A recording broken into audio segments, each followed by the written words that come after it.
This is The Gorge. It's a podcast where my friend Sara and I gorge ourselves on overanalyzing a topic. The Gorge is brought to you by Patreon and Ko-fi, and if you help us get to our $500 a month goal on Patreon, we are going to start a new monthly streaming show called The Bad Game, where we take it once a month. We take an extended streaming session look at just some real awful garbage games. I'm really upset that we agreed to do this one, but also, it's like $500 a month is sure. I'll subject myself to that. Sure, I guess that works. So yeah, come hit us up on Patreon and Ko-fi, and yeah, help us get to that, and then help me suffer more. Although I did make Ben suffer through DMC2 on stream the other night. Honestly, it felt pretty good. Felt like a real good revenge for Yick. So yeah. I'm already writing up a list of just some real bad stuff that I found that just looks hilarious. So help us get to that so we can show it off. But Sara, what are we doing tonight?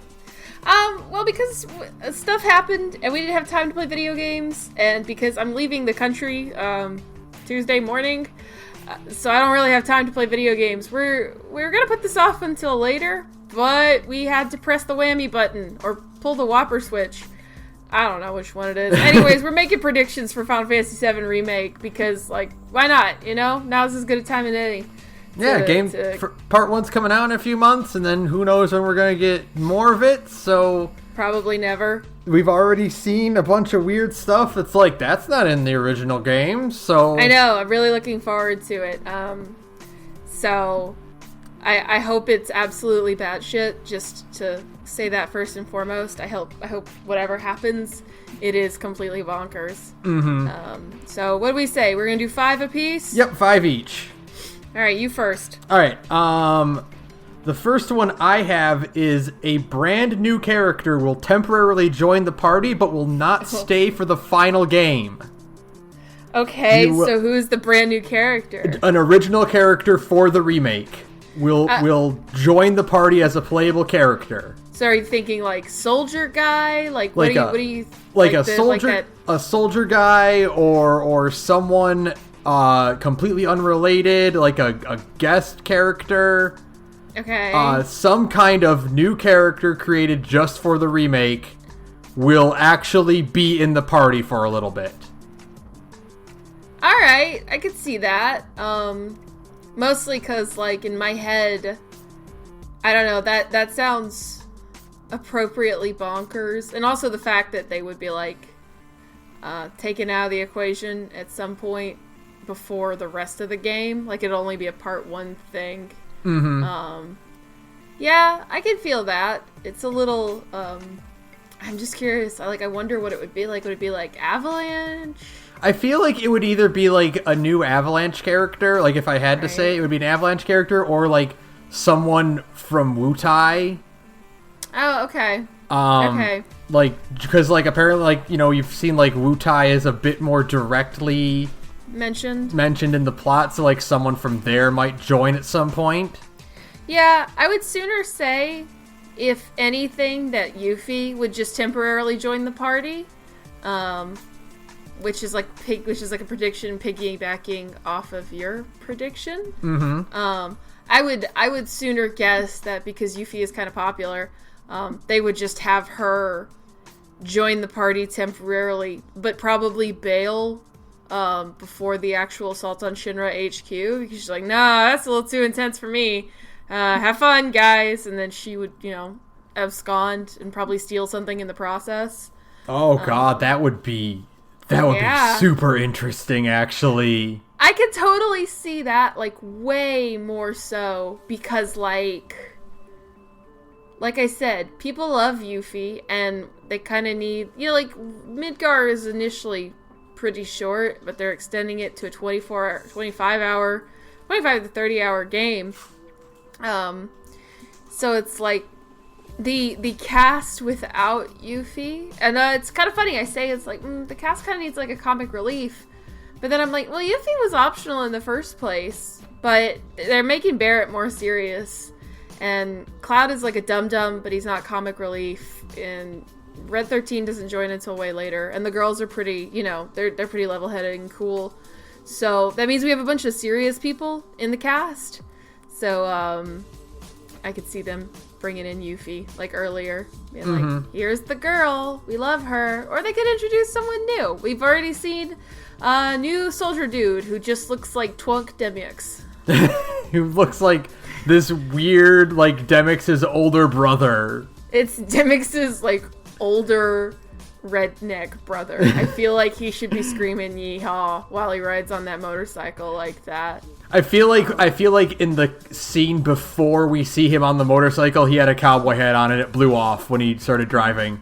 Don't say that. That makes him cool. Don't say that. I see him and I'm like, that's lame. But if he actually shows up and he's like a soldier wearing a cowboy hat, I'm going to be so mad because I'm going to be like, God damn it, I have no choice but to stand. Like, I love idiot characters in cowboy hats. It's my thing. So, well, going off of yours. Yes, what is your first prediction? My first prediction is something I've mentioned before, but I'm really sure of it now. Like, I feel like I could probably take these odds to Vegas.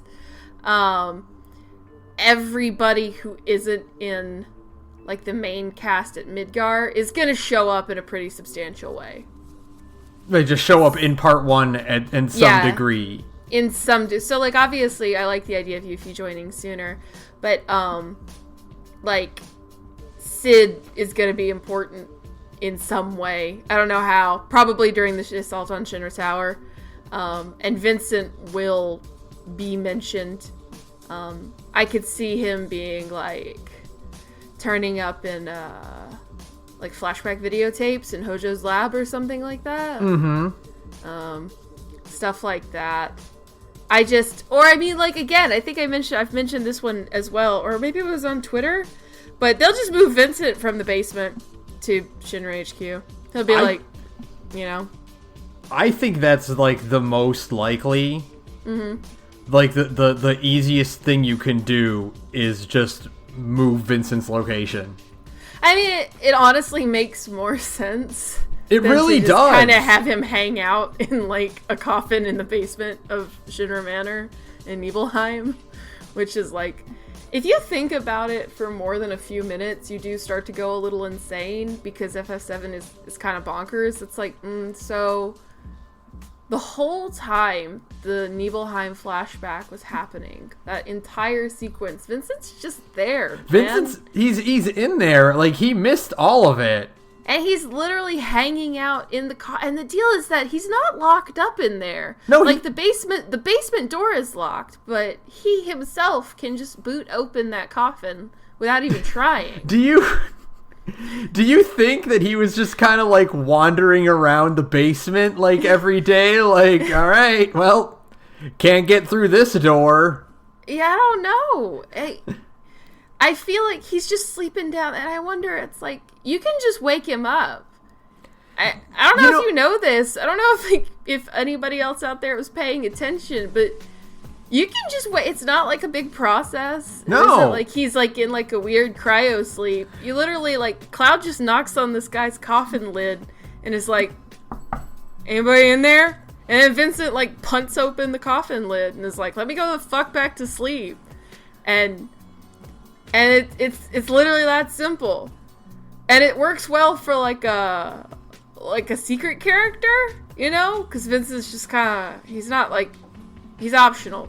And it works fine because it's like, don't think about it too hard. He's just optional. But he's not going to be optional in the remake. Definitely not. That's not even a prediction. That's just like, there's no way they're not going to make Yuffie and Vincent like regular party members. They're going to 100% just be normal old party members, just like everybody else, because, like, they are incredibly popular, both of them. I mean, Vincent got his own video game. It was a bad video. We should play Dirge of Cerberus versus the bad game. I'll add that to the list. Please add that to the list, because it's another one of those DMC2 games where I'm like, this sucks, but I still kind of like playing it. I don't know why. Like, I acknowledge that every step of the way Dirge of Cerberus is bad, but I'm also like, yeah, but I love it, though. But anyways, yeah, Vincent's so popular that he has his own video game. So Vincent's not going to be optional in the remake. So if he's not going to be optional, then you have to basically like find a way to incorporate him in the plot that makes even like a little bit more sense. And what makes a little bit more sense is that he's like in the basement of Shinra HQ. And, like, Hojo's just got him locked up there in, like, a cryo tube or whatever, you know? Like the same kind of thing that he had Red 13 trapped in. Yeah, but he's just, like, asleep. Kind of like what he did to, like, Cloud and Zack. He'd just, like, have Vincent, like, in a tube somewhere, and he's just taking a nap. He's been asleep for 30 years, and it's like, oh, man, I wonder who this guy is. And they wake him up, and it's like, yeah, Vincent joins your party in the last, like, 2 hours of the game. And that makes sense, because it kind of, instead of him being, like, a secret character, he's just, like, a last-minute addition to the party. Mm-hmm. You know? Like, even later than Red 13 would be, then. Yeah. Oh, I'm going to piggyback off of this prediction, too, because it's not big enough to be its own thing. Red 13, there's going to be more video game after Red 13 joins the party. Oh, I feel that for sure. Yeah, he's not going to join the party, and then the game is going to be over in, like, 3 hours. Like, Red 13 is going to join the party, and they're going to contrive a way for more video game to happen. You know what's funny about Red 13 is that he joins the party, and then, like, immediately afterward, the game contrives him to leave the party. Oh, yeah. Yeah. It's weird. He's just kind of... He joins the party to help fight the Hojo boss fight, and then he just kind of keeps hanging out with them. And it's like, okay, sure. But anyways, there's going to be more video game after Red 13 also joins. And then Sid won't join the party because he'll be like the part 2 guy, but he will be helpful. I could see him being like, you know, if you choose to enter through the front door at Shinra HQ, he's like, I'll help cause a ruckus because fuck these guys. You know what I mean? Mm-hmm. God, or like something. Like you walk in and he's already causing the ruckus. Yeah, he's already causing trouble or something like that, or even just like a passing conversation with Sid. I don't know. I just feel like he'll probably be involved in the plot in some way because again, like these are all really like important, likable characters, and it feels a little insane to me to make people wait until 2023, almost certainly 2023 before we can see them. I just don't think that's gonna happen. That's just not a possibility, you know? Yeah. No, I agree. Alright, you're up. My next one is not content with just billboards or neon signs, a character from another Square Enix property will physically be on the screen in front of the party. So, like, they'll just be in Midgar, like Lightning or whatever? Just like you'll see Aya Brea from Parasite Eve just in the city. Shut up. That would be too cool. They're definitely not going to put Aya Brea in Final Fantasy VII because that would be awesome. And, like, I don't think Square Enix wants to acknowledge that Parasite Eve exists after the 3rd birthday. Well, they do acknowledge it because isn't, like, the opera on a billboard? No. The opera is Loveless, which is a thing that gets mentioned in Crisis Core. And okay. Yeah. No, it's although I don't know. I mean, the opera in Parasite Eve could be Loveless, but I don't think it ever gets named. I also haven't played Parasite Eve since I was like 14. So if you know, add us on Twitter. Let me know. Tell me that I'm wrong. People love telling me I'm wrong on Twitter. But yeah, no. But I could see like some kind of cameo. Squall just hanging out in the background somewhere. Like, it doesn't even have to be like a major character. It could be like a weird, like a side character, like someone from some other Square Enix property. Oh yeah, Cypher's 2 lackeys from Final Fantasy VIII. I don't remember what their names are. But the chick and the dude, like, they'll be there. They'll just be hanging out. I could see that. That'd be really funny. Or because Nomura is, you know, out of his mind. and we all fear him. He'll just put Sora in there somewhere. Just Sora will be there, like Sora or the character from The Bouncer will be there. Xion? His name is uncomfortably close to Xion from Kingdom Hearts. It is. And that's a huge problem. Yeah. That's a name that Nomura heard and was like, we're hanging on to this one again. And also his design is like so fucking like Proto Sora. Like whenever you see someone like draw a fan art of a character but they don't get the character's like proportions right. Yeah. Yeah, that's exactly what it is. Mm-hmm. It's just like, this is like an AU version of Sora. And he's just gonna be hanging out in the background of Final Fantasy VII somewhere. He's gonna be like working in a bar. Oh, he'll just be a bouncer at a bar. Yeah, there you go. All of the bouncer guys will just be guarding a bar in Wall Market, but you won't be able to go in. Yeah, there you go. That's what we'll get. Yeah. And then everyone will go, who the fuck is this guy with the horns? And then, like, 3 people will be like, I know that character. That's Volt Kruger, and he's really cool. Yeah, I know that guy's name. I think he has a cool design. Shut up. Aw. That would be dope, actually. And then they would just use it as an excuse to announce a Bouncer remake. The Bouncer HD. Yeah! They'll put the trailer, like, at the end of part 1. You thought you were gonna get a Kingdom Hearts something trailer? No, idiots! Enjoy your Bouncer HD game trailer. The Bouncer Rebounce. The Bouncer 2 Electric Boogaloo. Oh, I love it. Oh god. Alright, what's your second prediction? There's gonna be more dungeons. It's not just that there's gonna be, like, bigger dungeons. Like I said, they're gonna contrive to make the game longer, to, like, let Red 13 do things. And part of that is there's gonna be, like, a whole other fucking wing to Shinra HQ. It's not just gonna... And it's gonna suck. Can I say that, too? I don't want to predict that there's gonna be a part of the Final Fantasy VII remake that's gonna suck, but this part is gonna suck 100%.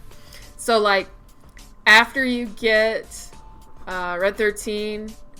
And either immediately after you get Red 13, or after you beat Rufus, but before you get the Hardy Daytona. It's gonna be one of those. It's gonna be like in that period. There's gonna be some bullshit that's gonna extend the game by like another 2 or 3 hours. And it's gonna be like, it's like in my brain, all I can think of is like the sewers underneath like Shinra HQ, because that feels right. And it's gonna suck. Like 100%. It's gonna suck so much shit. It's that every requisite RPG moment where it's like, here's the part of the game that no one likes. Yeah. Here's the fucking Meltokyo sewers of Final Fantasy VII. Yeah, exactly. And it's gonna suck shit. Because there's already a sewers section in Final Fantasy VII after Don Corneo drops you. And that part's also going to be longer, and it's going to suck too. Did I mention? I have such a low opinion of sewer levels. Just stop putting sewers in your video games, guys. I mean, honestly, you just should not be putting sewers in your video games to begin with. Like, especially in your RPGs, because nobody likes them. Unless you're making a Ninja Turtles game and it's sewer surfing and you have that cool song. That's the only time you're allowed. Yeah, okay, but then like those sewers are cool. The sewers in Final Fantasy VII Remake are not going to be cool. They're going to be miserable. They're going to be agony. Yeah, but like there's going to be like this game, they have to make this game like 25 hours long. Mm-hmm. Even though the beginning of Final Fantasy VII is like 4, maybe 5, maybe a little bit longer if you're really putzing. But even with like dedicated putzing, you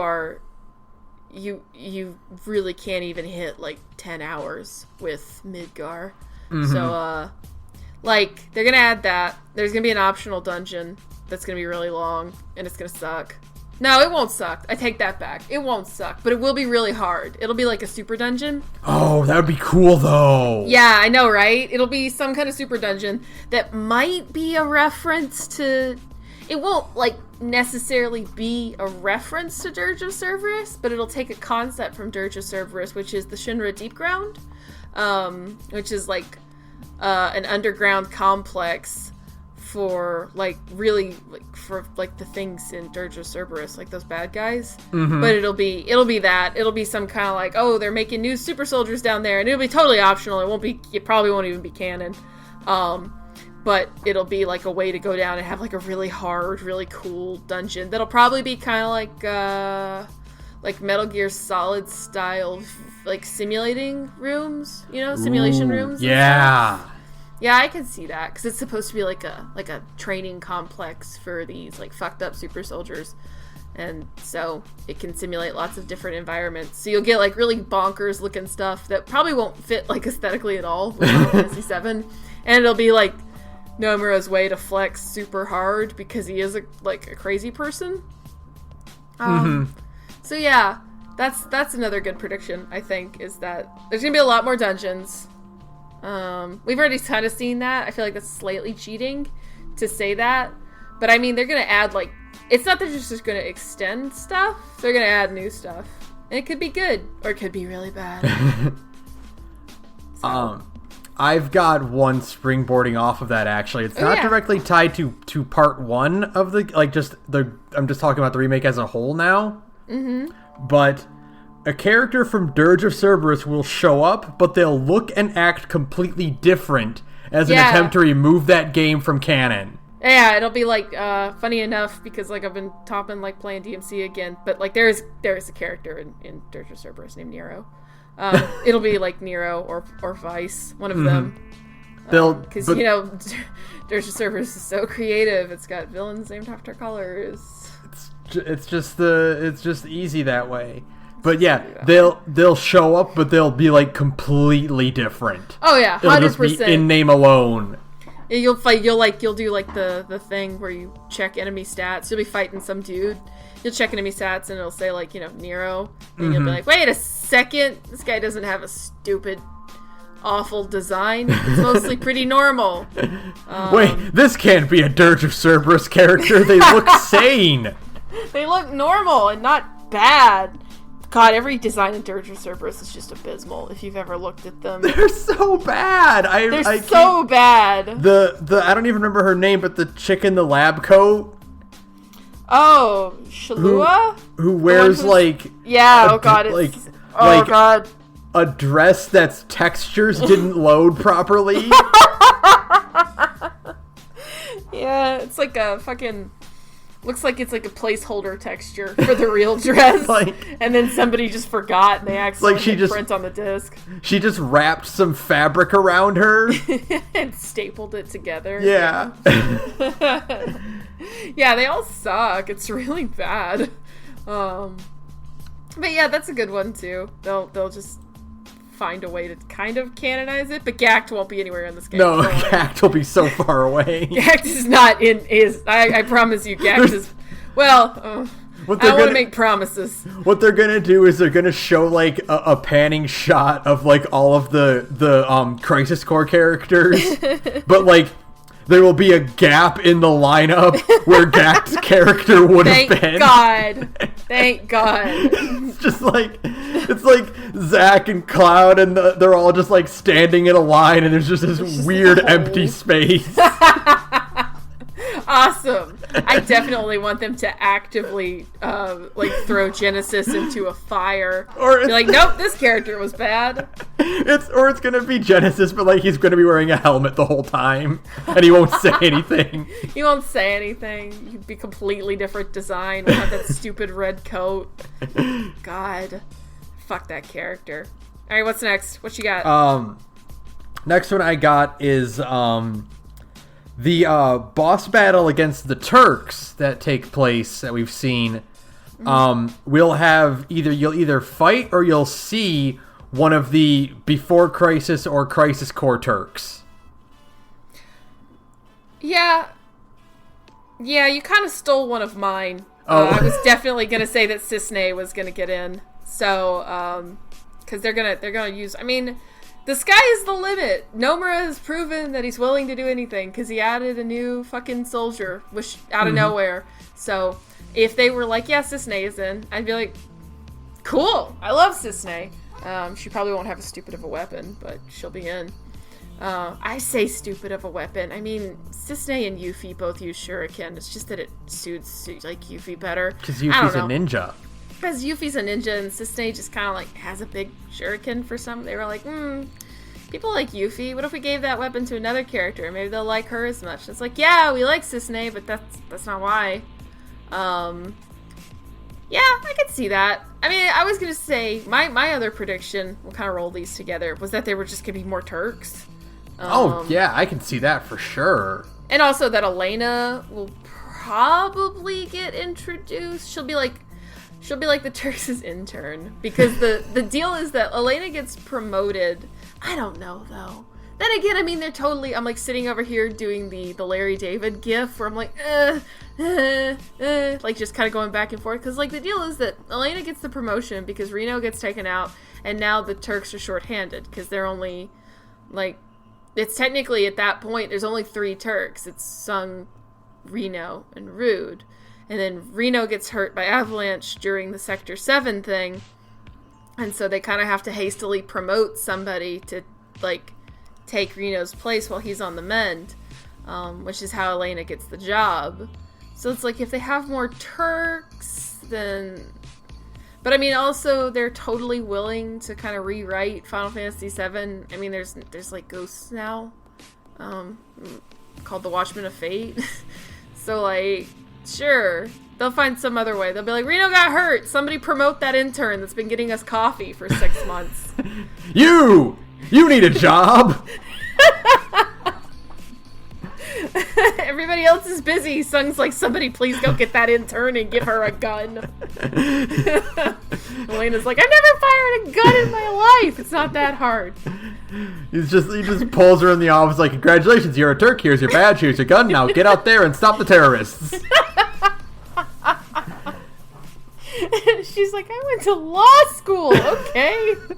And she's like, so do you still want me to get lunch for you guys? Do I still collect the lunch order, or or what? What do we do now? Oh my god. Yeah. Okay. Well, because I lost that prediction, I'm gonna throw out another one. Reeve is going to interact with Avalanche. Yeah, right? Like directly talk to them. Actually have a conversation with them. Because I don't know if you people out there in TV land know this, but I don't think Reeve ever talks face-to-face to anybody in Avalanche in all of Final Fantasy VII. He doesn't. Because he's always in the tower. Yeah. He's like ostensibly a member of Avalanche, sort of. Although, I mean, I think we've talked extensively about what the fuck is Kate Sith. Like, is it an AI? Is it directly controlled by Reeve? And it's like, well, some canon says this, another canon says this, and nobody knows. So they'll probably clarify the rules of... God, oh my god, we completely forgot when I was like, all the other characters will show up. I didn't bring up Kate Sith. I don't like Kate Sith, guys. I don't like that character. He probably will show up, though. We will probably, you know what would be good for Kate Sith? Is if you, pass by a shop and you see the big stuffed Moogle. Yes! Oh my god! In the window, little kids are, looking through the window at the big toy. And it's still, it still spits out for... Or it's in Walmart and it doesn't, interact. It doesn't have a personality yet, but you can still pay, 5 gil to get a fortune. Yeah. And it's just, it's just hanging out and you can stick some money in it and it'll pop a little fortune out of its mouth and it'll be really funny. And then, that would be really good. Cloud and Co. will walk off and then the cat will slowly turn and look at him. It'll be like, ah, there he is. There he is. But also Reeve will probably have a for real conversation. He might be the ones who let Avalanche out of prison. I know it's kind of supposed to be Sephiroth, but also it isn't. again, it's not one of those things that if you think about it for too long, your brain starts to hurt. Because, like, the thing that kills President Shinra isn't Sephiroth, it's Jenova. Yeah, it's Jenova. Because Sephiroth's body is up in the northern crater. So all the Sephiroths that people see is just, like, hallucinations induced by Jenova? Well, they're clones, right? Yeah, they're clones, but they're, like, clones made up of pieces of Jenova. It sucks, and to this day, I'm always like, I don't know. They're like, you know, like, spawned from Sephiroth cells, so like the ones that you see in the hoods, or like the one that kills Aerith. Yeah, the one that are sick. Yeah. Are like mutant copies, not like they don't look like Sephiroth. Maybe they'll also explain that shit better in the remake. Because to this day, I'm always like, alright, so then who killed Aerith? Was that just like a thing Cloud hallucinated? But no, obviously not. Mm-hmm. Anyways, so instead of like the Jenova Sephiroth thing, like, so Avalanche is in jail when they get caught by Shinra, right? Yeah. And they get locked up and they all fall asleep in like Shinra holding cells. And when they wake up, everybody in Shinra HQ is dead. And the door has been unlocked. And it's like, well, who did that? And it's supposed to be like, maybe Sephiroth did it? Anyways, Reeva's gonna do that. Yeah. And he's gonna be like, oh god, everyone's dead! And he's gonna be really freaking out. And, that'll be Reeve, and they'll actually have a chance to have a conversation. He'll, like, you know, he'll probably exposition at them a little. Be like, I don't know what's going on. I haven't been up to the president's office yet. Anyways, I'm getting the fuck out of here, you know? I'm gonna go. I'm fucking leaving. And he'll be like, that guy seems just like a spineless loser. And then turns out, no, he's actually a pretty cool dude. Maybe they'll actually give him more characterization moments. And make the cat less annoying. Less, like, useless. God. I'm wondering how Kate's just gonna play in this new system. Yeah. Well, we won't know until 2023. You're right. So it's fine. We have plenty of time to speculate on that. It's great, I guess. But yeah, no, I can already see, I mean, because they're clearly expanding on a lot of stuff more. Like, they're making Heidegger look, like, important and not just, like, a braying jackass. Mm-hmm. So they'll probably find a way to make Reeve, like, a character, instead of just an explanation for why this cat can move around, you know? Mm-hmm. Instead of, like, it'll be a lot easier to give them a man on the inside who can, like, directly feed them information. Right. So, yeah, that's my next one. Okay. We're on what, 4 now? I think this is number 4. Yeah. Okay. Let's see. I have one that's not 4 part 1. It is 4 part 2, but I think this one I feel really confident about this one. Okay. The Calm flashback will be entirely cutscene, and then later on, a fully playable Sephiroth side story will be released as DLC. So will you be playing as Zack? You will be playing, that part you'll be playing as Sephiroth. And it'll be, like, that's raw! Big, like, cakewalk, like, victory lap session where you are doing the parts of the game of the Calm flashback. That's raw. I love it. Yeah. Oh, shit. That would be so rad. It's like Virgil DLC. Yeah, exactly. It'll be the Virgil DLC. Oh. Yeah, that sounds sick. Okay. I'm totally on board with it. God, playable Sephiroth I think would blow everybody's fucking minds. We would actually go insane. Because there's no way you can actually, like, recreate that like, importance, like, in the regular Calm flashback. Like, the whole point where, like, oh, you get wiped out in one hit, but Sephiroth can fucking do 9,999 damage against this thing. Right. And, like, you can't, that doesn't feel the same when it's, like, an AI partner running around with you in, like, a real-time thing. Right. Because you don't have time to appreciate that, like, it happens too soon. That like, impact. So, like, yeah, you gotta put that in your hands. Okay. That would be cool. That would be pretty cool, actually. Though I don't know. I don't know about the idea of reducing the calm, because, like, part of the novelty is playing the flashback, you know?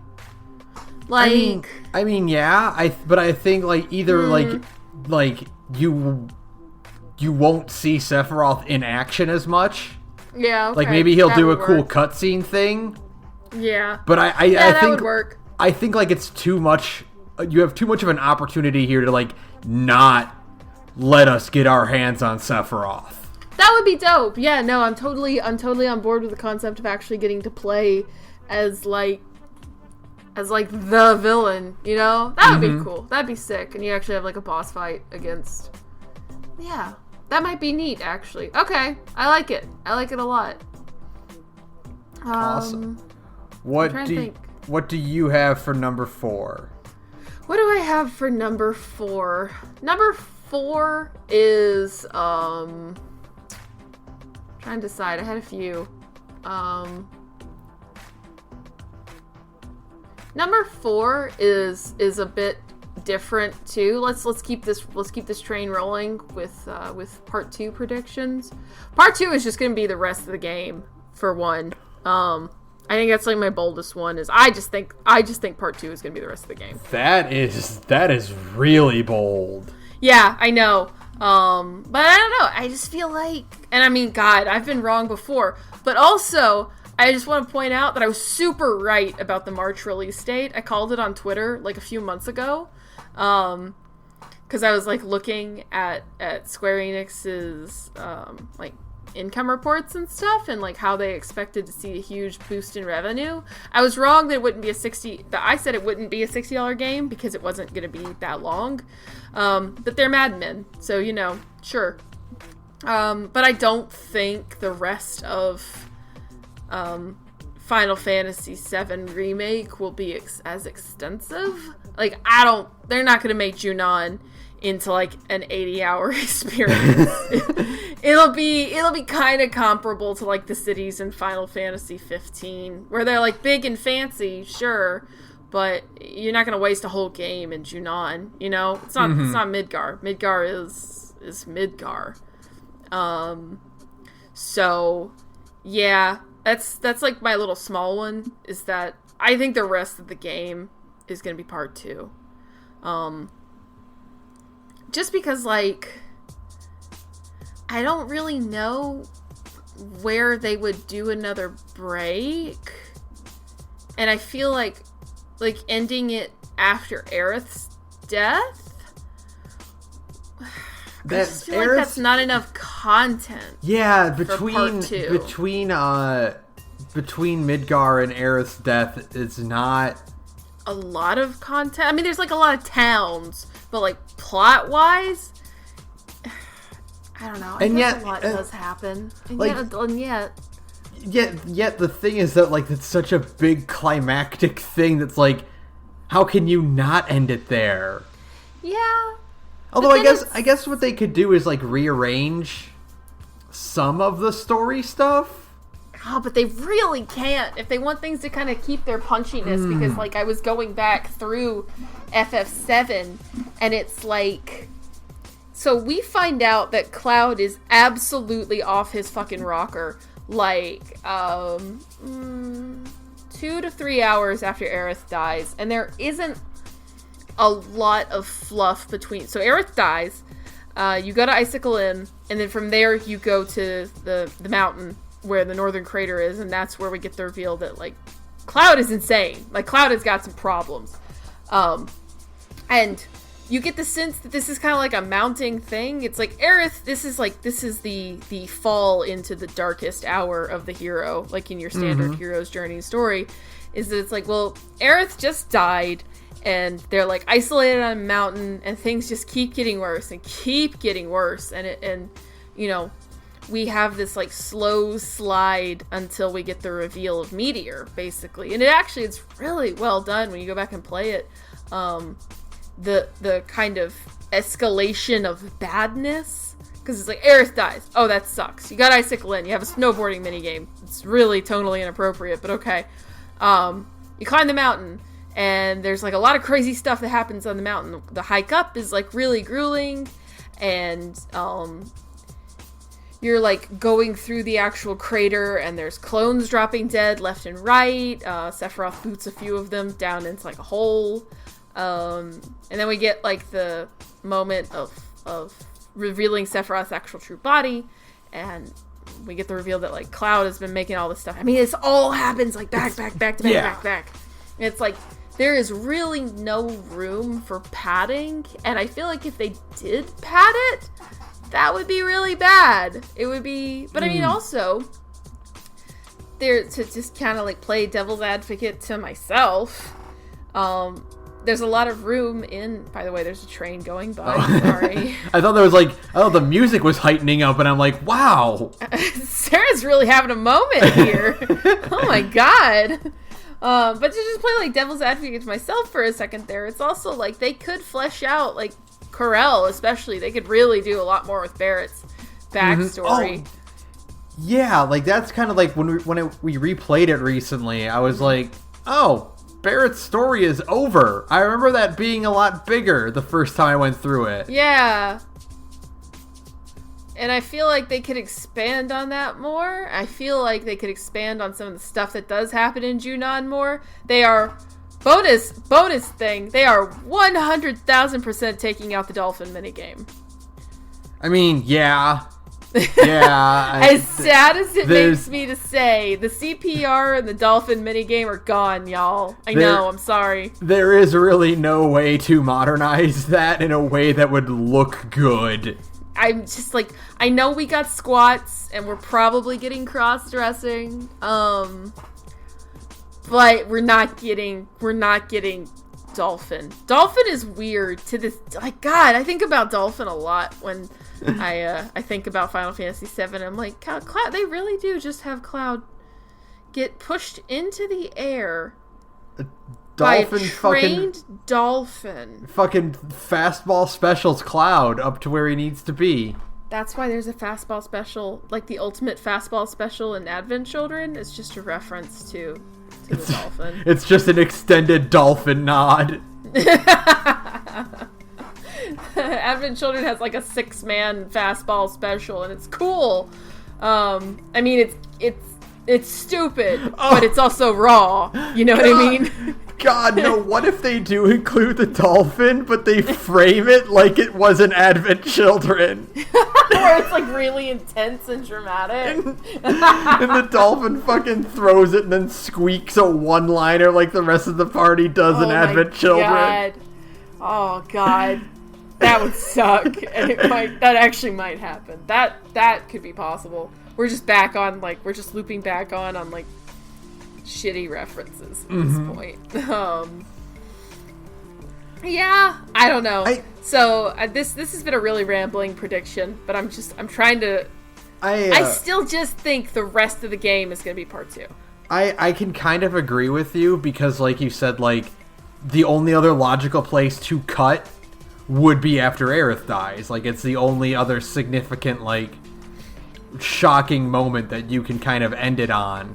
Right. And I mean, they could. But that happens so early that there's not really enough to make that, like, because it's like part 1 will be like 30 hours and part 2 will be like 20 hours and then part 3 is like 80 to like 70 to 80, you know? Yeah, I just feel like they're going to be like, here is part 1, it's 25 hours long. Here's part 2. It's like the full Final Fantasy experience. Mm-hmm. That feels a lot more logical than like, here's a 25-hour part, here's a 10-hour part, here is a 60-hour part. Right, yeah. Now, thinking about it, you might be able to stretch it a little bit if you cut end part 2 at not Aerith dying, but at Cloud and Tifa leaving the party. And then part 3 opens with you playing as Cid. Yeah, but here's my thing. That part of the game sucks. And I hope they take out all of that filler. Like, it killed my most recent run through Final Fantasy. Like, real talk. I was like, yeah, I love Final Fantasy VII. And I remembered that I had to do, like, the Corel thing, and I had to do, like, the go to the spaceship thing. I like hearing, like, Cid's backstory, but, like, the actual playing of that stuff and, like, Fort Condor, like, that stuff kind of sucks when you go back to it, because it is, like, the ultimate... So, you know how this is a weird pull. You know how, like, the middle part of Tales of the Abyss just fucking drags, because you keep having to go to all these different, to these different Sephiroth. You have to keep going to, like, all these different, like little Sephiroth things in the world, and it just kind of sucks, because it's the same thing over and over again. And it just feels like mid-game padding. Yeah, it's the Triforce Hunt. It's the Triforce Hunt. The middle part of Final Fantasy VII, where you're playing as Cid, is the Triforce Hunt. Like, I hope they streamline it to be less bad, and instead it's just like a sequence of, like, dungeons instead. Because that would be way better, especially because it kind of, it's like, I'm playing as Cid. I should be happy, because Cid is one of my favorites. It's cool, and it's, like, such a weird switch, because you're so used to only having Cloud as the lead. Yeah, and then you play as Tifa for a while, and it's like, that's really cool. You have kind of this, like, they always felt like it was Cloud, Tifa, and Barret, and then I like that whole kind of subversion of, like, you think, oh, well, Cloud and Tifa aren't available, Barret's gonna take over, and Barret, like, it's literally like, man, I think I'm realizing I'm really bad at being responsible, and I need to, like, sort my own shit out. And it's like, that's cool, so instead you give it to Cid, who sucks, and I love him. So, like, I wouldn't want it to cut there, because it would mean, in order to extend the gameplay, you would have to, like, really have those sequences take a while. And I don't want that. No. I don't want a 5-hour Fort Condor sequence. God. I want Fort Condor to be like a bloody palace, where you're just going up different levels of the mountain. What they're gonna do is to either it's just gonna be like challenge rooms, or to really stretch we're taking the base game and extending it. It's just gonna turn into literally StarCraft. Like you will just like play so in depth. You will play a few rounds of StarCraft. Yeah, I can see that. Yeah. So I think the most logical thing is, because, like, now they kind of have. They have an engine that works for them, which was what was stalling previous development. They have a workflow. They kind of know what they're doing now. It seems like they've probably already, if I had to guess, they have probably mostly finished Final Fantasy VII, like, Remake, and they actually have started transitioning members of the team to start working on Part 2. This is all just crazy speculation from me right now. They've probably transitioned members of the team to work on Part 2, while the rest of the team is doing cleanup and finishing touches on Part 1.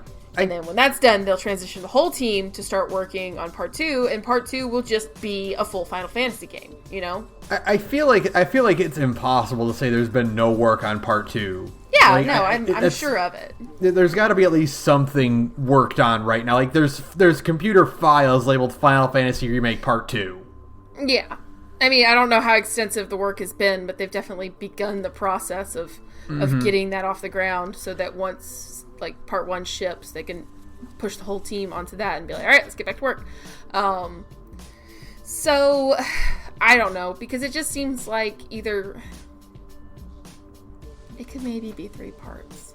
It could maybe. Part 1 is all of Midgar. Part 2 is Calm to Aerith's death. Part 3 is all of the stuff that comes after that. But, I don't know. I would much rather it be, like, Aerith's death is the middle point of Part 2, and then there's just more video game after it, you know? Darkest Hour begins, and we have, like, it actually kind of works, because, like, Part 1 is would feel like such a prologue. That is what Midgar is. It's kind of like the world's longest prologue. It's a full, we're in full Persona 4 territory, where the beginning of the game is, like, super fucking long.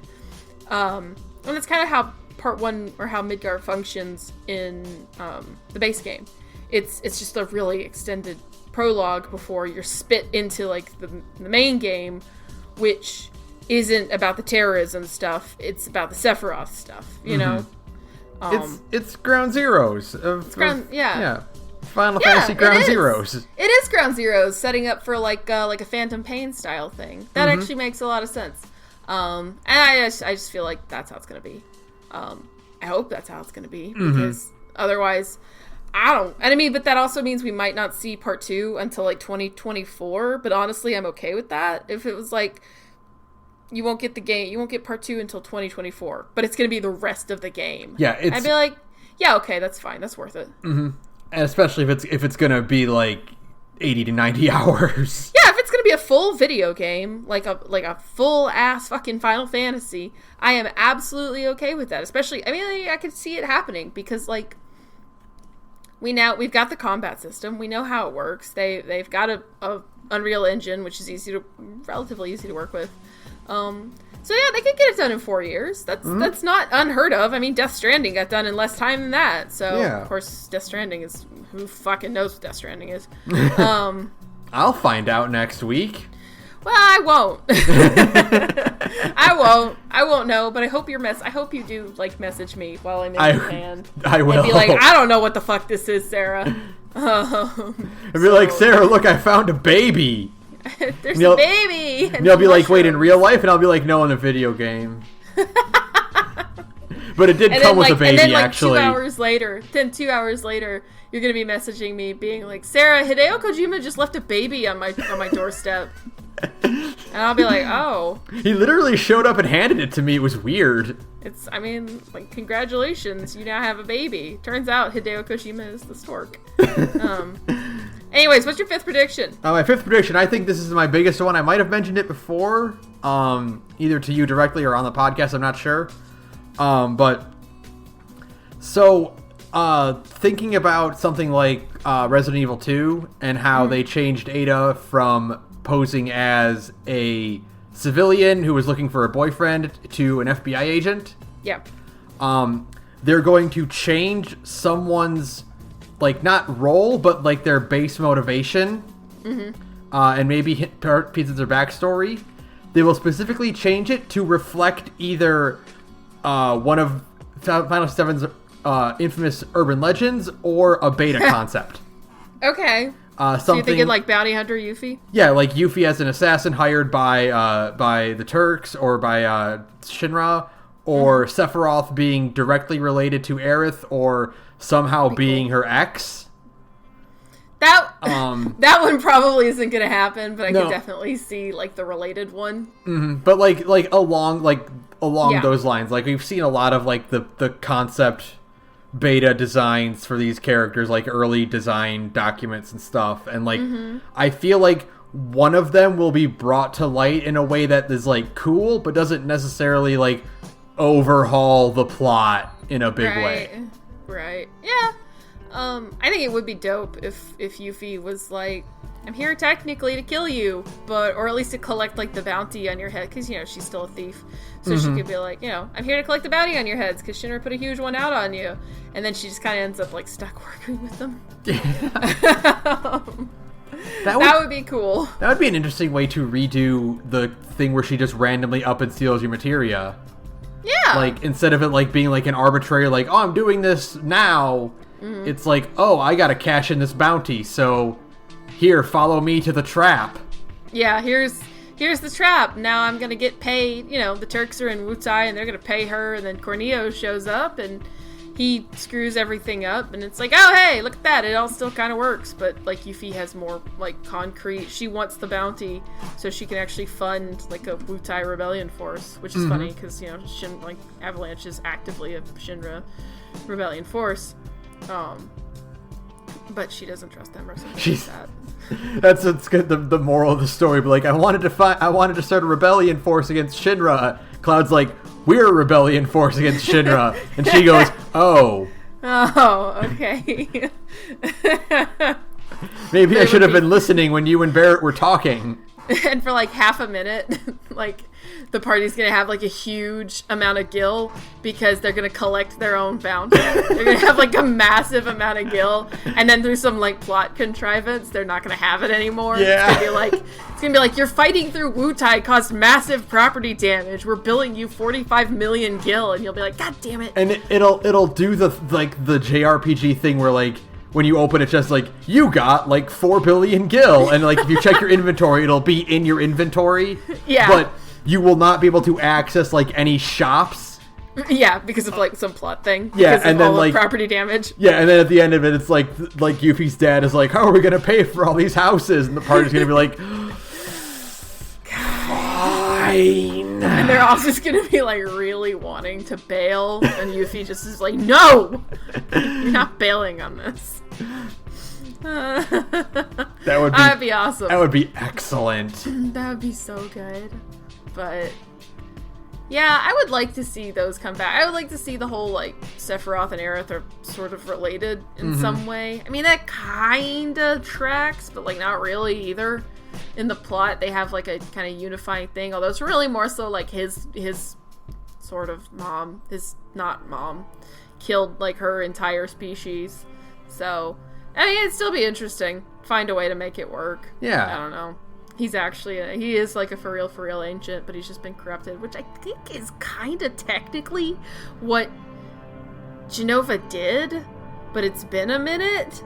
But I think the way she works is she spread like a sickness that drove the ancients or the Cetra like insane, and it could just be that he's like the survivor of like that corrupted bloodline, and it's like, oh, you and Aerith are kind of technically related. That's fucked up, and you're still gonna kill her. It's gonna be misery.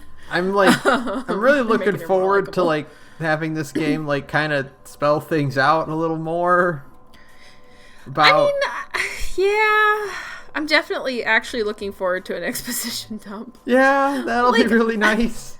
Like, I know how FF7 works if you ask me, answer some trivia questions, I could, but sometimes I feel like I don't quite understand what was going on with, like, how Jenova wiped things out, and, like, what's going on with the Sephiroth clones. Like, that especially just kind of makes my head hurt. Like, so, like, is it people turning into Sephiroth? Or is it, like, chunks of Jenova? Because I know that when you kill...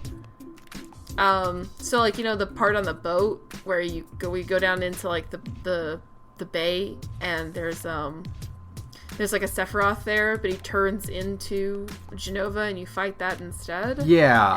And then after you beat her, all that's left is like a tentacle like flopping on the ground, which will look really cool in HD. Yeah, it will. Is it a hallucination, or is it that this like tentacle is actively turning into Sephiroth? You know what I mean? I feel like it's Jenova cutting off pieces of itself, and then those grow into a humanoid shape that that sounds raw. That like ideally should become a fully formed Sephiroth, should look and act like Sephiroth, and that's what you end up kind of fighting and chasing after. But like some of them just kind of don't develop, and they become the ones in the hoods or the one that you fight on the boat, where it turns into a Resident Evil boss. See, but that sounds so cool, because just imagine, like, you're on the boat, and, like, there's, like, a Sephiroth there, and you're like, what the fuck are you doing here? How did you even get here? And then he, like, turns around, and he starts doing, like, a Birkin thing, where his face starts fucking up. Yeah! And it's like, no, but that sounds sick. Shut up. That sounds so cool. That sounds really, really, it would be gross and like A+ body horror. And I hope it happens. I really hope they go hardcore with some, but I mean, like, they're also not going to get this game an M rating, which means that, like, for real, Barrett and Sid are going to get censored. And it makes me so sad. They're not going to get the goddamn T line. I do hope that, like, they just straight up bleep profanity. Actual bleeps, yeah. That would be awesome. I know that Barrett still has somewhat of a like a mouth on him because he says shit and stuff in the gameplay demos from like E3 and TGS and stuff like that. So, I mean, we'll still see. I mean, I'm sure he'll still swear, but I just want goddamn T to get in. You can get away with everything except the F word, I think, in a T game. Can you? I think so. Man, because I don't know what the swearing rules are. Because like the equivalent is PG. Games. It's like PG-13, and you can get away with shit in PG-13. Do you think T games are allowed one F-bomb? And if so, who gets the F-bomb in Final Fantasy VII? Oh, Sid. Yeah. It'll be Sid. It should be Aerith. Bonus prediction. Sid's gonna say fuck exactly once, but it should be Aerith. Actually, bonus points awarded if she starts to say it and gets cut off. I actually think that would be the best possible outcome. Is in like part 1, something happens and you hear Aerith go, "What the f-?" And then like she's cut off. And you can see it like it's like there's no ambiguity. It's in the subtitles. It's what the F and then a dash. And then a dash, yeah. But it's just that, like, something happens and she can't finish the sentence. Yeah. I would love that. Please, God, please. Yeah. Please let Aerith say fuck. She deserves it, alright? She's doomed. She deserves to say fuck. Let her have this one thing. Give her this one thing. They're gonna make her so likable in this remake, and I'm just gonna be so sad. I'm just gonna be playing this game. And she's going to have even more character than before. She has a ton of great character, even in FF7. But I'm going to play this game. She's going to have all this personality and character and stuff. And I'm just going to be going like, the whole game. It'll be even harder to pretend like, oh no, she's fine. She's just not in the scene right now. It's fine. It's fine. Also, they're definitely going to sell eventually DLC. Where it's like, they just put her in the party. But I mean, like, she won't have any plot. I mean, she won't have any lines, but she'll be, like, in the party. They'll probably do that. I could see them doing that. Or like, if this ever gets to a PC port, like, that'll be the first mod that's made. It's oh, just, like, God, absolutely. 100%. Right after the Big Titty Tifa mod. Yep. That's it. It goes, Big Titty Tifa mod, Aerith in your party after she's dead mod. And then Aerith Titty mod. And then Big Titty Aerith mod. Then everybody just has big tits, including Cloud. It's fine. So, is it my turn? Yes, it's your turn for the last prediction, yes. Sorry, this has been way more of a rambling episode than I expected. Final boss part 1 is going to be Sephiroth. There, I said it. God, like right on the edge of the highway, you think? Yeah, right on the edge of the highway. God. Yeah, 100%. It's going to be some Genova stuff. That would be fucking so cool. It'll be like, what's gonna happen is you're gonna have the motorcycle sequence with Motorball chasing you. And Motorball will also actively chase you in the motorcycle sequence. It won't just be like you're fighting Shinra guns on motorcycle. It'll be like a big, like, Shinra thing coming after you on the streets. And you'll, like, stop at the edge of the highway and fight it, but it'll be, like, a way shorter boss fight than you realize. It'll be over in, like, a few minutes. And then, like Sephiroth, it'll be, like, a Sephiroth clone thing. He'll fuck it up instead. You won't get the killing blow. And then you'll fight, like, the dude, you'll just have, like, a fight with, like, Sephiroth as, like, a small, like, just as a person.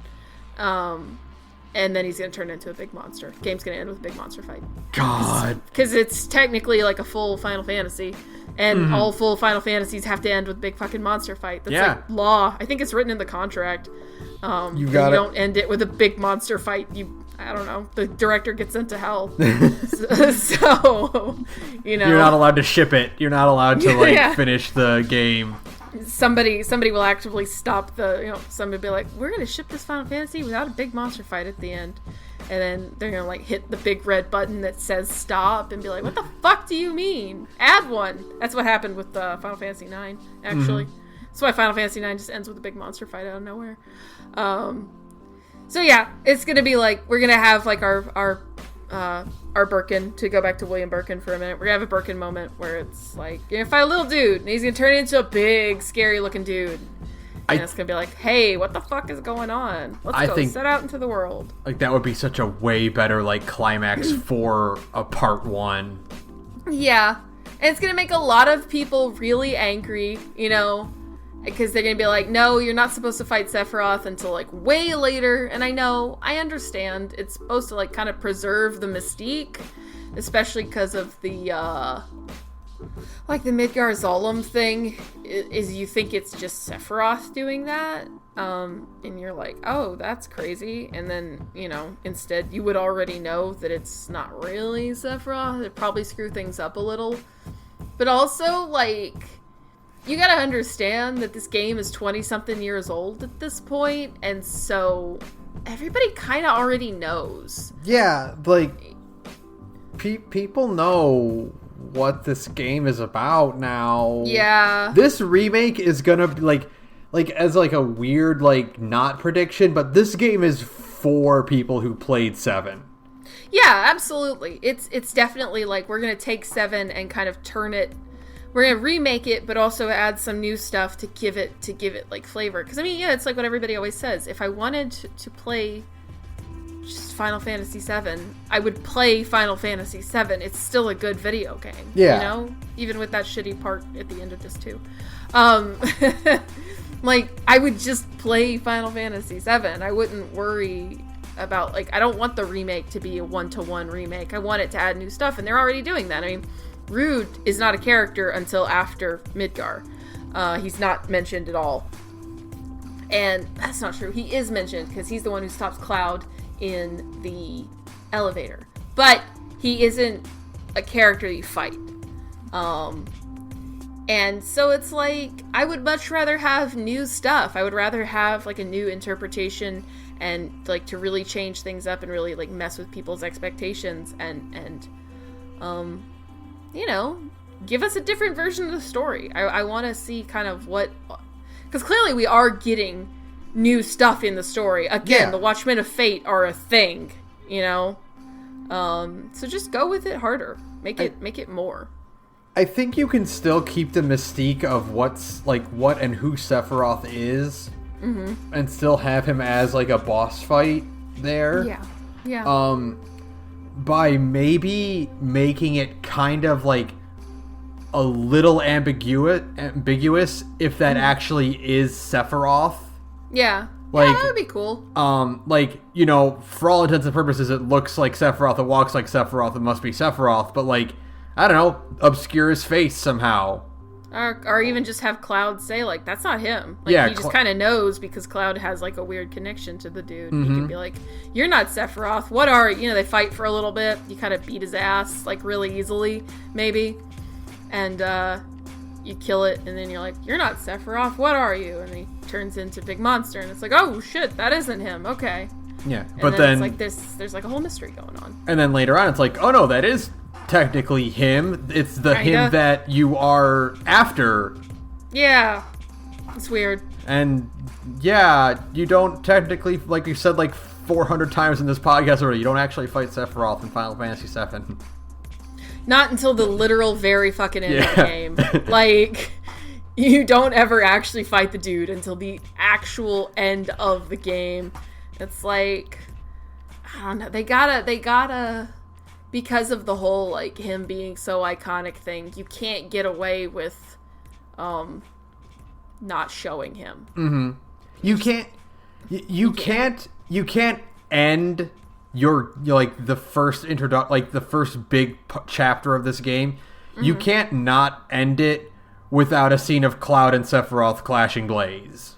Yeah, like, absolutely. Like, that's just it. It just kind of has to be that way because of, like, expectations and the kind of stuff that's been built up over 20 years of like, fan processing, you know, fan curating, like, the themes and concepts of Final Fantasy VII. Like, Final Fantasy VII is a really interesting game because it's a really good example of death of the author, if you think about it, where after a certain point, Square Enix kind of lost control over what FF7 is. And at this point, you really can kind of dig into the internet and start to, like, not be sure what is canon and what was just invented by fans and gently adopted by Square Enix at this point. And I think that's really interesting.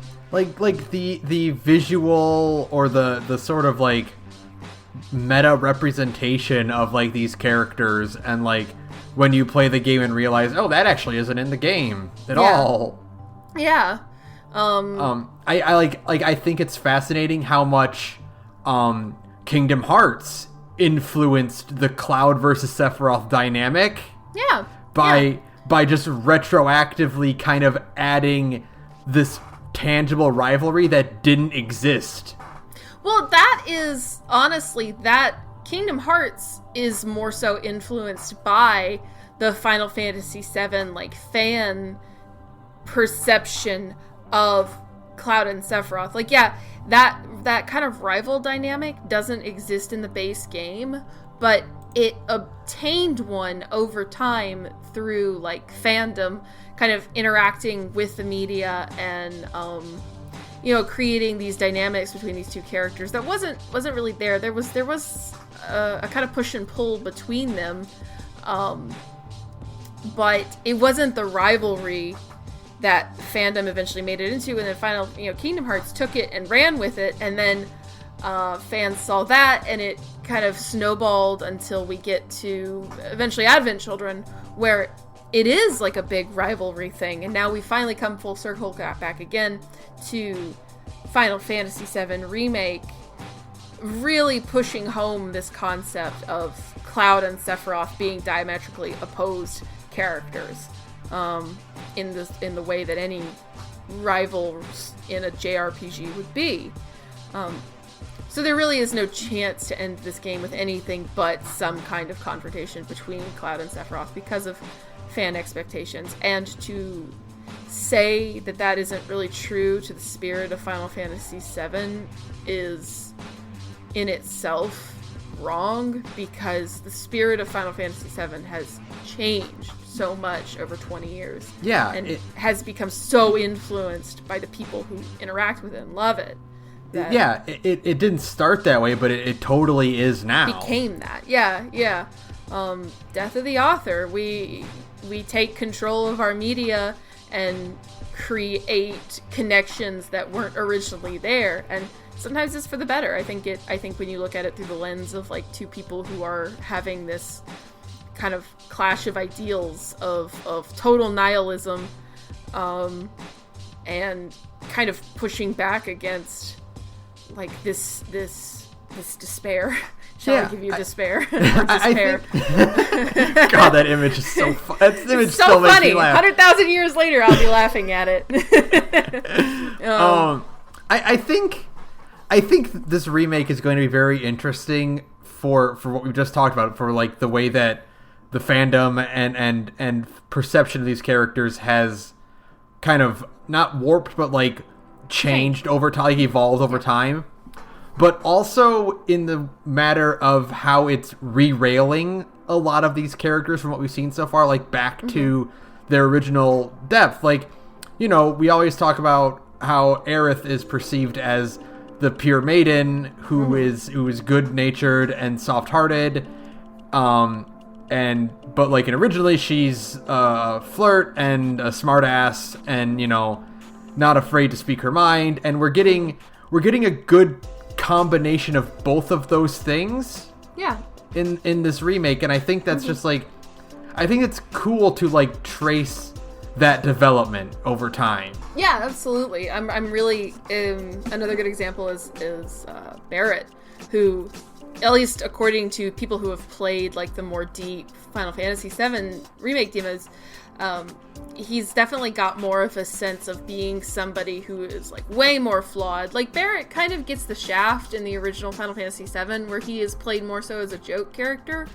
when you can kind of see that he has a lot of depth and he has a lot of emotion. We have the bit where he's just, like, screaming and shooting at the rebel of Sector 7, and, like, that's pretty intense good stuff.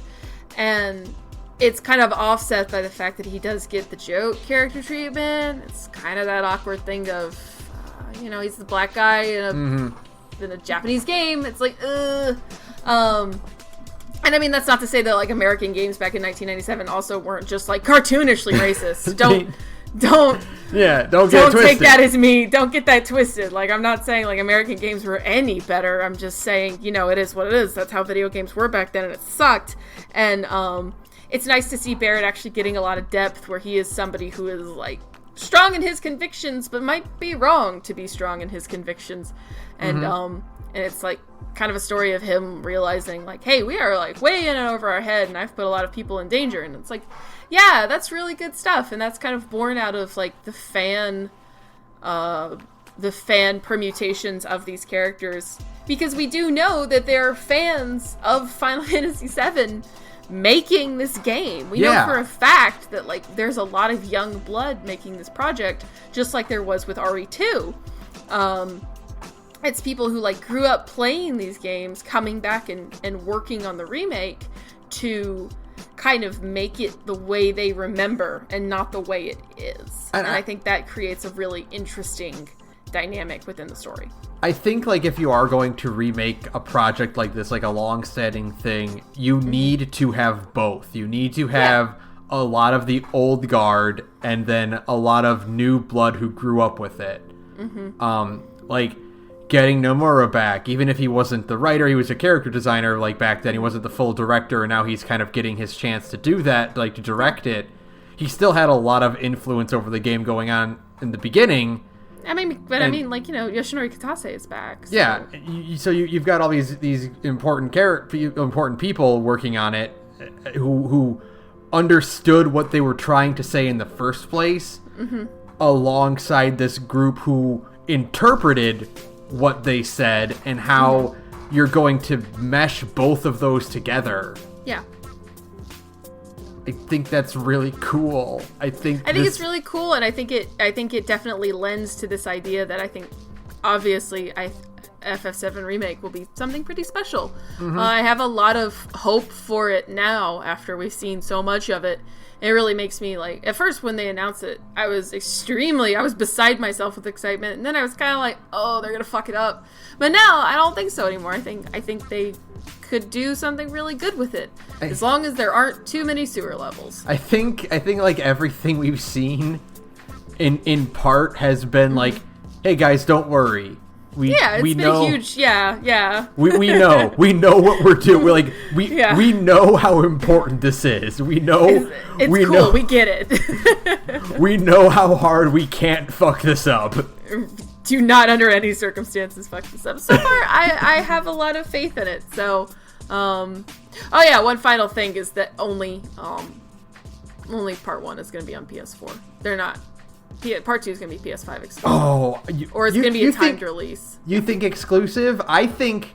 It'll be a timed release. Like, I'm sure the PS4 will get it first, and then PC and maybe Xbox One like 6 months down the line. I think part 1 will be PS4 exclusive, and then I think part 2, if there is going to be a part 3, part 2 is PS4, PS5, and then part 3 is PS5 exclusive. I don't think so. I think it would be one of those weird things where like almost a full year after the new console is out, a game comes out on the old one. Right. Yeah, I don't know. I just feel like with the fidelity that they're reaching with Final Fantasy, like we see it. I mean, let's be realistic for a second here, y'all. The load times in FF7R are gonna suck. Oh my god, they're gonna be so bad. They're gonna be so bad. Oh, they are going to be a nightmare. Like, you thought like DMC5's load times were bad? Oh, hold on, because it's gonna be bad. You're gonna boot the game up and it's gonna take like 2 minutes just to get the game going. And like once the game is going, it'll run pretty well, except for loads between areas, but like getting the game going, like it's gonna be bad. Playing games like Final Fantasy VII or like DMC5 or Kingdom Hearts 3 on the PS5, it's gonna be like playing brand new games with how much better loading times are gonna fix that game. It's gonna make so many games like a full point better. Right. Like, I already think DMC5 is goaty, but, like, it's gonna be that much better on PS5, just because, like, I'm not gonna have to deal with all these fucking load times. And, yeah, but that being said, I think, like, I do think Part 2 is gonna be only for PS5, just because if they do, like, if Part 2 is just the rest of the game, then it has to only be on PS5, because one, it's going to come out in 2024. Yeah, yeah. Well, yeah, if that's true, then yeah, definitely it'll be PS5 exclusive. And then two, you're also just going to need a solid state drive to be able to even manage the amount of stuff that's in that game. Mm-hmm. So we'll see. That's like that's my little baby prediction to staple on to the end of this episode. I do have one more little one that it's gonna make you mad, but Cloud will say "Let's mosey." Cool. In the Japanese version. Oh! They will change the line in the English version. You're right. That does make me mad. I hate it. Cloud will say "Let's mosey" in English in the Japanese version. And then it'll get changed to something different in the English version. They better. Oh, man, you're right. That does make me mad. I don't want it, but I can see it. It'll be like, remember back when magazines were a thing that you would pick up? And Chrono Trigger was coming to the DS? Yeah. And they advertised it with the Good Morning Chrono text box? Yes. And then they changed that line in the DS port? Right, yeah. So it'll be like that. It'll be like, oh, we got the famous... We're like, they're going to advertise it with Let's Mosey and then change it. No, change it. Yeah, I can see it. Just because it's the correct level of stupid. That works. It sucks, but you're right. So far, every time we've done one of these episodes and you've said something that's like, this is going to piss you off, Sarah, I'm like, I'm not going to do that. And then they did it, and I'm like, God. So at this point, I have to believe you. It's one of those things where, like, I thought it, and then I'm like, oh, God. I can't I can't not verbally express this. I have to get this out. Get it out into the open. Yeah, you're right. All right, we're done. I think we're all set. That was good. I think this will be a fun game. Thank you, Broke Free, for use of background music. You can follow me on Twitter at thegorgepodcast. You can follow Sara at radioinactivity. You can email us at thegorgepodcast, and if you are gonna miss Sara this week, she'll be out of the country. Then maybe you can catch up on her other podcast, which I'll tell you about right now. Hey, I'm in another podcast called Big Gay Nerds, where me and a bunch of cool. Oh man, I've done it so many times. You think it would just be like second nature, but it's not. Where me and a bunch of cool queer friends get together and we play tabletop games. We try out a lot of different systems. We have a lot of fun. We just went back to and finished up our recent block of Pig Smoke, the RPG where you play as professors at America's foremost magical academy. And it's basically just a sitcom. It rules. It's one of my favorite games. You should come listen to it because I'm definitely on my like highest energy in that one. So it's real choice listening. You can find us at Big Gay Nerds on SoundCloud, and you can find the links to the rest of our social media from there. Thanks! And that'll do it. Oh, and by the way, I will be streaming this week on Thursday. I haven't decided what I'm going to do, but it'll be something new. Something that I've been wanting to take a look at. I have a few things in mind. I'll decide later in the week. Alright, that'll do it for us. What you got, Ben? Oh, Fuck sewer levels! You know what? Fuck sewer levels, yeah. That's it! I realized it! I hate them! Thinking about how much I hate the Mel Tokyo sewers and how much the ones in Final Fantasy 7 actually do suck. So yeah, fuck sewer levels. Fuck sewer levels. They're gonna be miserable in the remake. I promise you that. No matter what you think, the sewers in Final Fantasy 7 are gonna be fucking misery. They're gonna be too long, and every enemy in it is gonna be really annoying, and you're gonna be like, every time you go to replay the Final Fantasy 7 remake, you're gonna be like, yeah, but I gotta do the sewers. And then you will, because the rest of the game is gonna be Kino, but you know. You're gonna be like, I'll just skip part 1, actually. You know what? I'll just play part, and then they'll put a fucking sewer in part 2. Good night, everyone. Yeah, good night, everyone.